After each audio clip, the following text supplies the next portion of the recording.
parking. My name is Vander Puchert, and this is Finding Frequency. So, one thing I have to share about Warsaw, and this is a general truth. I don't know if anybody who lives here will disagree with me, is that if you even dare to go into the city with a car, good luck finding parking. Now, there's kind of a bit of a contradiction about this too. That the thing that I've noticed, or maybe it's because of my language limitations here in Poland, is that I do struggle to find paid parking. Now, when you go to a shopping mall and there's a couple of them dotted around, shopping malls doesn't seem to be a huge thing here, but they are here. People do go to them, but there are parking areas there, and throughout the city, because some of the areas are quite old, I guess. Parking is always tough to find. And as a South African, being quite used to a country where we don't rely solely or necessarily on public transport, for the most part, there is ample parking. However, the parking that you'll find would be paid parking. So there's metered parking, and then, of course, parking areas where you go in and you get a little ticket. And some of these businesses are just making money by offering parking. And that is something that is not super popular, it seems, here in Poland.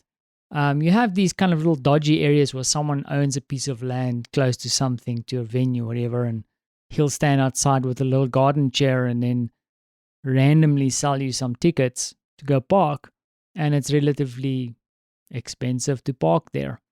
But it's funny because my wife said to me, and if anybody who's Polish listens to this, is that, so this is from a Polish person. She said to me that Polish people don't like to pay for parking. Now, when I say for parking, I don't mean necessarily metered parking, because they have this kind of complicated meters out there. You have to walk up to this machine, type in your car registration details, and then it pops out a ticket that you need to go pop back into your car again. It's a bit of a pain in the ass. But I'm used to the old school, like pop a coin into a meter, or at least get a little ticket at the entrance or somewhere. Now, I don't know why I've been talking for 2 minutes about parking, but I wanted to share that because it's always been a problem for us. Martha and I love to go out, and we can't always use public transport. Now, even worse than ever. Even though it's available, we can do that. We try and avoid it. So then we use the car, and I try and use the motorcycle. Now, when it rains like today, I have to use the car, which I had to do because I had a few errands to run today as well. And what happened to me? I struggled to find parking. That is the thing. I can't believe I'm talking for 2 minutes about parking, but I wanted to share that because it's something that I wanted to note down. Something I've been taking for granted being in South Africa is like we always have like ample parking. Well, for the most part. But in Poland, or specifically Warsaw, it's always a stress to find parking. And I also want to say, if you're Polish and you listen to this, I really don't think, and I've been to a few cities and villages and places in Poland, and I'm willing to accept that this is a Warsaw thing, because perhaps this is all the culprits are from Warsaw, but they can't park. Now, two things. The parking bays are usually way small, and Polish folks like big-ass cars. But people park with their wheels across lines. I think I need to start a blog just taking photos of people parking like assholes. Because, I don't know, like people just can't park here. They usually park in such a way that you can really not fit anything anywhere. So one car will take up 2 bays. It's not very optimized. Once again, I'm talking about parking. But so I got to explore the city a little bit today. Briefly met with a good friend. She's in need of a phone, so I have a spare one lying around, and she's using that because I don't know what Apple does, is like they have all these glass, dragon glass, ninja glass out your ass, but it doesn't last. You drop that phone, boom, done. Zlotys. Spend money, replace the screen. Lo and behold, I've been lucky. I haven't dropped my phone yet. So we'll see what happens.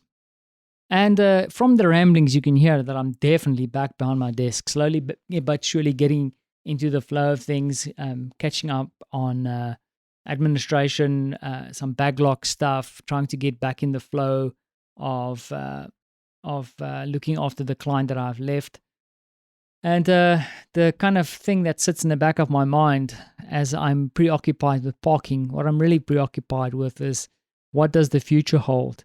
I do feel a little bit uncomfortable at the moment because I'm lucky to have this one client that I have a good relationship with. We are working well together, but it's difficult as an entrepreneur to rely on one client.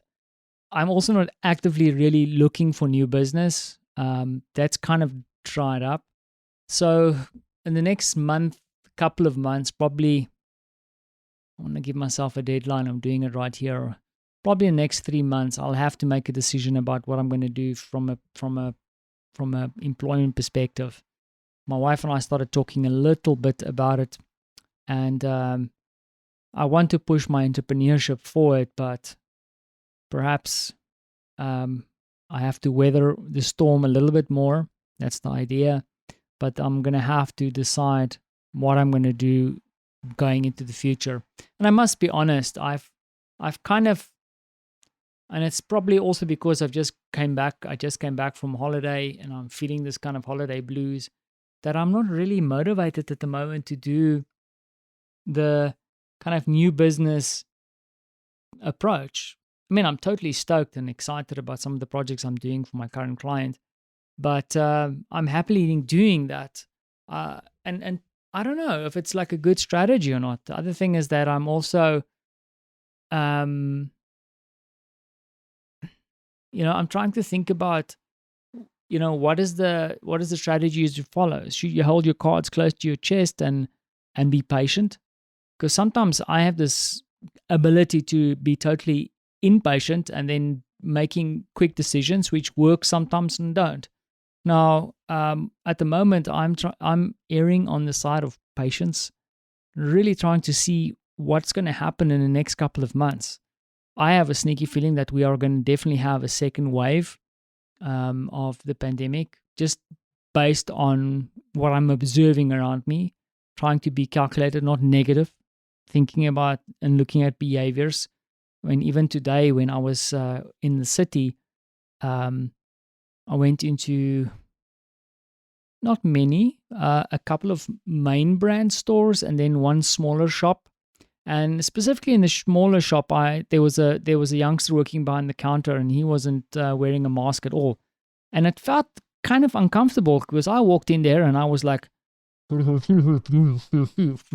my mask, and even for me it's worse because as a South African, I like to shoot the breeze and talk shit and try and make a connection. And with a mask on, it's even worse. Now I have a language barrier and I've got a barrier in front of my face. And but I feel very comfortable in the fact that I'm happy to wear my mask. But then I also realize that I'm wearing my mask to make him feel safer and feel better. But I don't feel like he's doing the same for me. So that kind of discomfort around that, because you feel like, am I being a twat wearing this damn thing? But then when you go to the other larger stores, they won't let you in unless you wear a mask.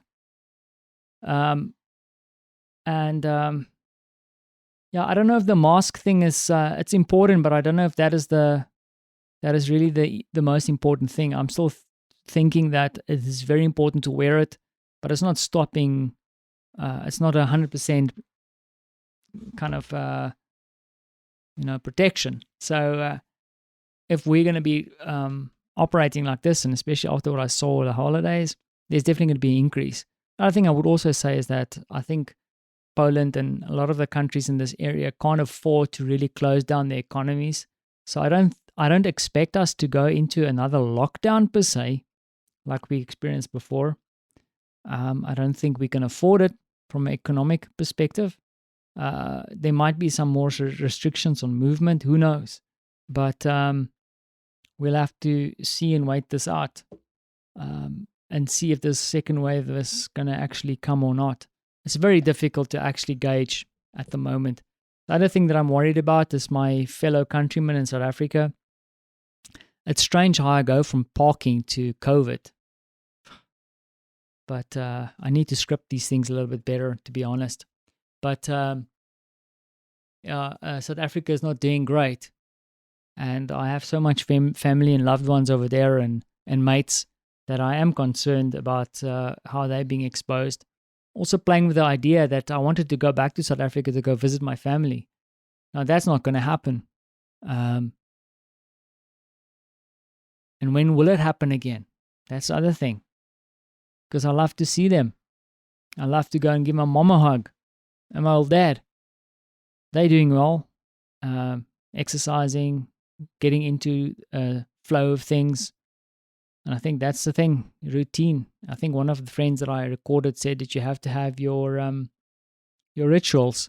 They definitely have their rituals. I need to get my rituals going so that I can get into the flow of things again. Stop complaining about parking. Okay, so this was a bit all over the show, but I need to cut this episode short. I've got a call with a good friend of mine very soon, and that is sure to recharge me for the rest of the week, a week or two. I have a phone call with her every 2 weeks, and we complain about COVID, but then we collaborate and plan and think about things that we can do as we move forward each week, creating our content and with our businesses, and just good things. Good things. It's always good to connect with someone and have a conversation. I encourage you to do that. Find someone you can talk to, and someone who will tell you the truth and be straight with you about things. It's always good. And you don't have to be physically close. I mean, my good friend is weathering the storms in the States. So, yeah, I'm really grateful for being able to connect with folks all over the place and getting to talk to very interesting people. So I'm grasping for words at the moment, and I just want to say, look after yourself, keep safe, don't lose hope, don't lose your perspective, and don't lose out or forget about the important things you need to do. I mean, we can't hide away all the time. I know that is also not the way to do this, but keep safe and figure out how you can maneuver and get the best out of this crazy situation that we are still dealing with, even though it feels like we are getting bored about talking about this. Cool. So I'll leave it there. I've rambled on about parking, about everything that is in my mind at the moment. And I need to shut this down and upload this and get ready for my call later, and then also for my little boy coming back home with Martha, and get back into our routine here at home. So sending much love. Thanks for listening.